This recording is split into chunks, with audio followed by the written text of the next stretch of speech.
জানানো হচ্ছে, কারণ তোমরাই তো ভবিষ্যৎ, তোমরাই তো পরবর্তী সময়ে আগামী 10 বছরে কারা লিড করবে, তোমরাই করবে না। তোমরা যদি জানো পরবর্তী জেনারেশনকে তোমরা জানাতে পারবে, সেটা সবচেয়ে বেশি দরকার। সেই জন্য ছাত্রছাত্রীদের মধ্যে অ্যাওয়ারনেস খুব দরকার। তোমরা শুনলে হরপ্পা মহেঞ্জোদারো কেন ধ্বংস হয়ে গিয়েছিল, ওই সভ্যতার কত উন্নত শিখরে উঠেছিল।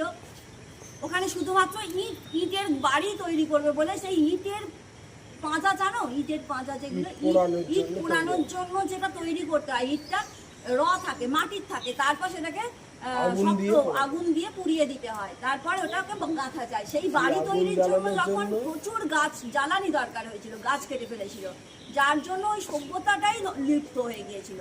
সুতরাং একটা সভ্যতার জন্য একটা কেউ কথা বলছে বোধহয়, সভ্যতা তৈরি করার জন্য গাছের গুরুত্ব বুঝতে পারছো? সবাই কি বুঝতে পারছো? হ্যাঁ কি না তো সেটা বলো। সবাই বুঝতে পারছো? তাহলে কি আমাদের কি প্রতিজ্ঞা হওয়া উচিত? গাছ লাগাবো, তাই তো? শুধু লাগিয়ে দিলাম তা নয়, তাকে আবার বাঁচাতেও হবে। গাছ লাগাবো এবং গাছকে বাঁচাবো, তবেই সে আমাদেরকে অক্সিজেন দেবে।